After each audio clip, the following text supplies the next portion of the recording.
Tous les mois, nous recevons en plateau des spécialistes du droit. Dans quelques instants, maître Sarah Schifferling sera à mes côtés pour nous parler des accidents du travail. Voilà, nous ouvrons à présent notre rubrique Le droit en question et nous recevons maître Schifferling qui se trouve à mes côtés. Bonjour. Bonjour. Alors aujourd'hui, nous parlons des accidents du travail. Pour bien mettre les choses au clair, si je suis victime d'un accident sur mon lieu de travail, est-ce qu'il s'agit automatiquement d'un accident du travail? Alors pas forcément. Pour qu'il y ait accident du travail, il faut d'abord que ce soit un accident, c'est-à-dire un fait fortuit. Ça exclut la maladie et il faut que ce soit sur le lieu de travail ou pendant que vous êtes sous la surveillance de votre employeur. Ça veut dire que si vous êtes en pause, normalement il ne s'agit pas d'un accident du travail. Il y a aussi les accidents du trajet, donc ce sont les accidents qui se passent entre le domicile et le travail. Ça s'appelle des accidents de trajet, mais c'est soumis à la même législation que les accidents du travail. Alors en cas d'accident du travail, quelles sont les premières choses à faire pour le salarié? Alors, la première chose à faire, c'est d'aller voir un médecin pour qu'il fasse un certificat médical. Par contre, ce sera un certificat d'accident du travail. Il y a des formulaires spéciaux pour la maladie et des formulaires pour les accidents du travail et la maladie professionnelle. Ensuite, il faut que vous remplissiez une attestation d'accident du travail, c'est un formulaire CERFA.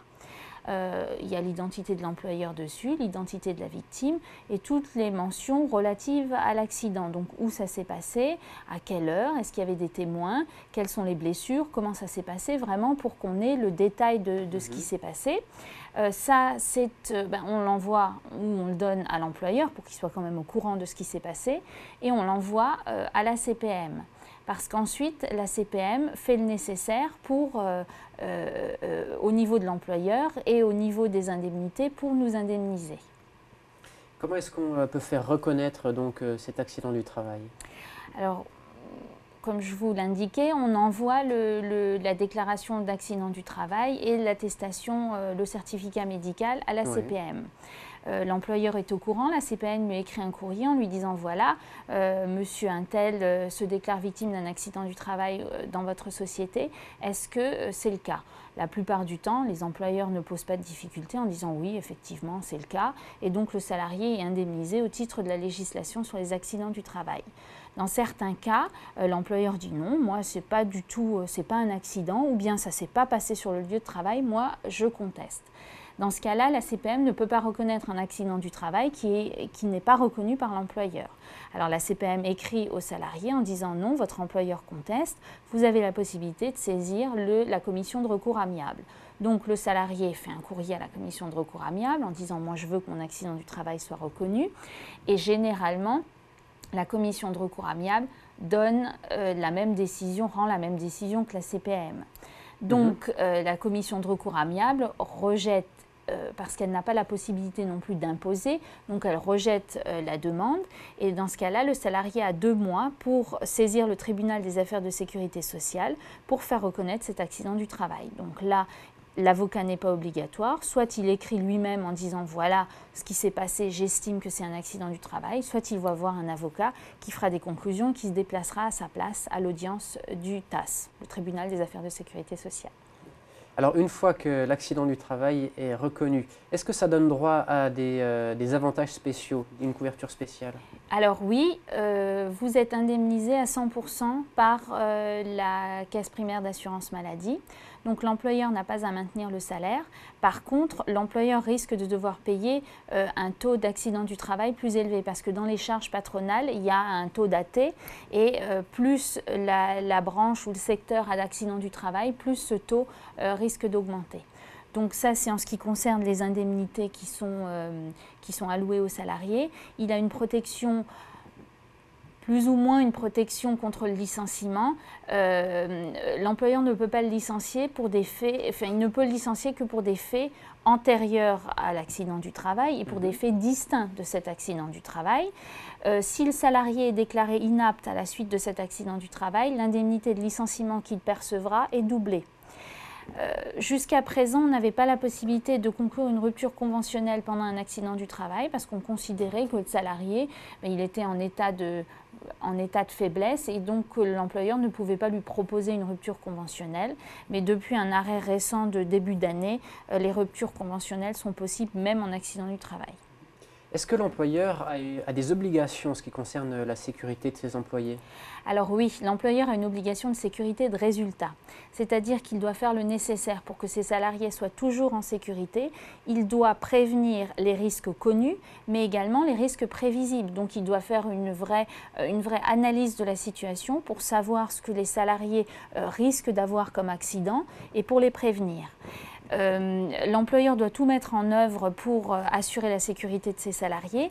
Et si le salarié estime que son accident du travail est lié à un problème de sécurité parce que l'employeur ne lui a pas donné les éléments de protection individuelle, par exemple un salarié qui tombe d'un échafaudage parce qu'il n'avait pas d'harnais de sécurité peut dire voilà, c'est de la faute de l'employeur, il savait que je travaillais en hauteur, il aurait dû me donner un harnais de sécurité, il ne me l'a pas donné, donc j'estime que mon accident du travail est dû à sa faute inexcusable. Et là, ça prend des proportions beaucoup plus importantes parce que c'est à l'employeur de prouver qu'il a tout fait pour assurer la sécurité de ses salariés.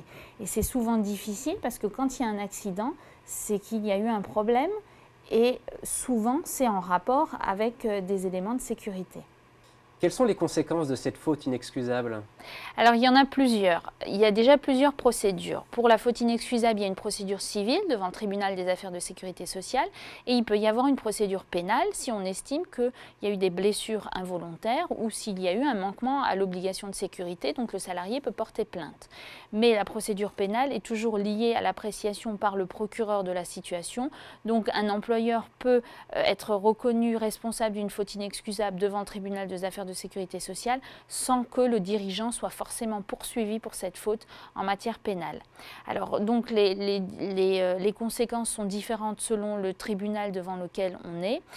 Devant le tribunal des affaires de sécurité sociale, il y a la conséquence, on a le doublement de la rente. Donc le salarié qui a un accident du travail généralement à une rente qui est proposée par la CPM et le taux de cette rente est doublé lorsque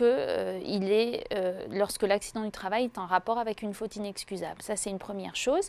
Le salarié peut aussi obtenir devant le TAS l'indemnisation des autres préjudices, la douleur, l'incapacité de travail, un certain nombre de préjudices qui généralement sont indemnisés quand vous êtes victime d'un accident de la circulation. Et là, maintenant, on peut en obtenir l'indemnisation devant le tribunal des affaires de sécurité sociale. Et à côté de ça, il y a un deuxième volet. Si votre inaptitude, donc il faut être déclaré inapte à la suite de l'accident du travail, mais si l'inaptitude est en lien avec une faute, avec un accident du travail lié à une faute inexcusable de l'employeur, le salarié peut obtenir la reconnaissance du caractère automatiquement abusif de son licenciement pour inaptitude. Parce qu'on considère qu'il a eu un accident du travail, qu'il a déclaré inapte, mais l'accident était dû à la faute de l'employeur. Donc le licenciement pour inaptitude est sans cause réelle et sérieuse et le salarié a des indemnités pour licenciement sans cause réelle et sérieuse. Mais ça, c'est une autre procédure devant le Conseil de prud'homme. Et que se passe-t-il en cas de rechute de l'employé? Alors la rechute, c'est un certificat médical qui doit être rempli par le médecin qui dit que c'est une rechute. Donc c'est aussi une procédure devant la CPM qui reconnaît ou non la rechute. Et si la rechute est reconnue, le salarié est indemnisé au même titre et indemnisé par rapport à la législation sur les risques professionnels, c'est-à-dire comme l'arrêt de l'accident du travail initial. Et puis une petite info pratique donc, pour les personnes en arrêt de travail. Est-ce qu'on peut renégocier ses prêts à ce moment-là? Alors on peut renégocier les prêts. Le problème, c'est qu'on n'est généralement pas assez longtemps en arrêt pour avoir le temps de renégocier les prêts. Parce que si on est en arrêt pendant 1 ou 2 mois, la plupart du temps, on peut demander à son banquier une suspension des échéances ou un rééchelonnement. Mais une vraie renégociation, c'est souvent que quand on est invalide ou quand on est licencié et qu'on est au chômage ou quand on est définitivement inapte et qu'on a des difficultés pour rembourser les prêts. Donc là, on peut demander une renégociation, sachant que la plupart des assurances qui sont souscrites par les personnes lorsqu'elles prennent un crédit, eh bien, il y a une assurance invalidité décès, donc elles peuvent la faire valoir. Généralement, on prend en charge au bout de 90 jours. Donc, les crédits sont pris en charge pendant toute la durée de l'invalidité, à condition, bien évidemment, que les gens n'aient pas fait une fausse déclaration au début, parce que les assurances vérifient bien évidemment les déclarations qui ont été faites lors de la souscription de l'assurance pour savoir si elles prennent en charge ou non. Mais ça, c'est un problème d'assurance et c'est une autre question.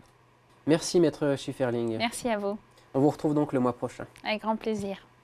Voilà, c'est maintenant la fin de ce journal. Dans quelques instants, vous retrouverez votre émission animalière Chienne de vie, présentée par Camille Bazin, une spéciale portes ouvertes à la SPA de Forbach. Bon week-end à tous.